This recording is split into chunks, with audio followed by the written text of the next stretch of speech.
what can operators or sensitive cohorts do? Yeah. It's happening so fast. And if you look at the litany of things that you should be concerned about, there was, when did we have the Beijing Olympics? Was it 2020, which got pushed to 2022, but it was supposed to be in 2020 in Beijing. Didn't we have it back, or was that Hong Kong in 2008? I don't remember. Anyway, so the most recent Olympics in Beijing, they every athlete, all of the Olympic, if you were part of the Olympics, if you were going to go and spectate, you had to download an app. And if you look at what that, and there was no, select which permissions you want to allow to be collected. It was your location, your battery power, processing power, what apps you have open, the full gamut of device behavior. And so, all right, I can understand, like all of these conveniences that we convince ourselves that it's more convenient to let tech do these things. So I'm just going to I'm just going to automate it and let it know, where I am so there, we could make the case that, knowing precise location as you're navigating venues is somehow, to allow access or control but at the end of the day, if you look at the data that this app is collecting, they'd be able to segment the differences between the Australian ski team's device usage from the New Zealand's ski team. And it could be this weak signal, like their battery power at these times is at this level and what is that signal? I don't know if there's a signal there, but over time and collected in context with maybe other things, right. Now do we know that there's something unusual about. Hey guys, if you haven't already subscribed, please hit that subscribe button. It's a huge, huge help. Thank you. This cohort based upon some non-obvious indicator that doesn't make sense to anybody else, but when you layer that in with other things, that is a signal of intent. Imagine if this is one thing I think that gets lost on people when you have this conversation, because people think like, oh, well, there's a million things going on. How could it be figured out so easily? First of all, you guys have incredible tools to do it. Secondly, we now literally have AI to help do it. So even before that, though, that shit is faster than a Stasi trained Roomba on Adderall.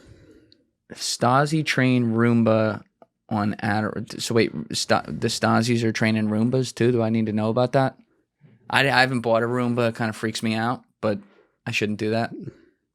It's really fast. So at scale, to think as a human, and you asked earlier about what can operators or sensitive cohorts do? Yeah. It's happening so fast. And if you look at the litany of things that you should be concerned about, we don't have the cognitive capability to manage all of this. That's exactly especially if we are operating. Yes. You can't think about like fucking 150 apps on your phone. You're not sitting there like, Right. So it's not a solution, and there's not much to sell when I, talk to these communities. It's about understanding, what is it? What am I communicating? What am I saying about myself when I do these things? And at least being able to use it against the adversaries too. So there's a level playing field. So this is so because of podcasts and because of the availability of former tier 1 operators to appear on podcasts. Had a few of them. You've had a few. And this is not a criticism. I don't want to get into that. Yeagley was fucking tracking our podcast every time they were here. He's like, oh, there he is. That's right. That's talking right. to that asshole in Jersey again. But if you think about it, the tactical cohort or the tactical audience, which is now access to the lifestyle of an operator, what they wear, how they dress, where they go, how they talk, all of these things has created this new group of consumer who aren't operators, But they wear all the shit and they buy all the guns and they go to the gun ranges and they drive trucks and they do all of this stuff that is the operator lifestyle. Yes. So for that community, we now have Cover. ballast. That's wild. So you're contributing to the operational Excellent. security of. All right. Yeah. I'm okay absolutely. with that. Yeah. I like protecting But our it's tier like, one you know, guys. 20 years ago, be familiar with 511, the clothing store. I know 7-Eleven. 511. You know, 511 would not be, it's like this. Carhartt. I've been wearing Carhartt since 1993. Nobody, you know, you were either a working man to wear Carhartt. Now it's like, It's back. it's fashionable. Oh, it's back. Yeah. Bro. They wear it on they wear it at Fashion Week. Yeah. It's crazy. Yeah. Yeah. What's his name? Wrote a song about it. Kanye? Was it Kanye and I mean, he's written a song about a lot Anyway, of things these days, but you know. I won't go down that. Okay. But 511 is like this tactical, you know, clothing store. 20 years ago, like they would never have had a storefront Right. in, you know, suburban Washington, D.C. And now everybody's wearing 511. Yep. I see what you're saying. You know, and so this tactical lifestyle, the interest in it by virtue of the availability, you know, to hear these guys talk, to see what they wear. It's kind of like, you know, I want to be a cool guy too. Yeah. Now- So that provides this sort of this little bit of operational cover Sure. because an adversary is going to be like, all right, unless I see, you know, all of these, you know, unless I'm able to observe them at overt known government facility, like I don't know what I'm looking at. Is that an operator? Or is that just a guy that can afford to look like one? Yeah. So, you know, there are, it's not all bad.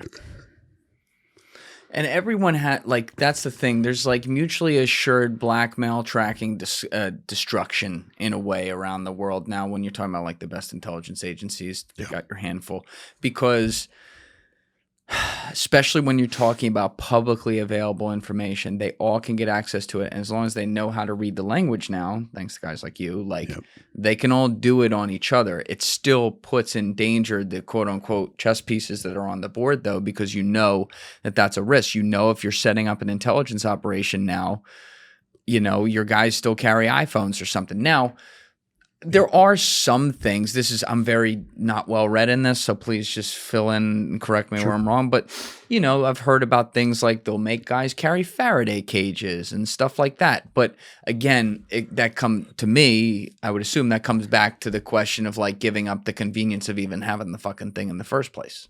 Yeah. The Faraday bags. So this is really sort of into the weeds, but so I see a device behaving in a certain way, and then all of a sudden I don't see it. It's a Monday afternoon, Tuesday afternoon. Normal people, their devices are functioning. I am able to see signal throughout the day, checking Instagram, fucking off.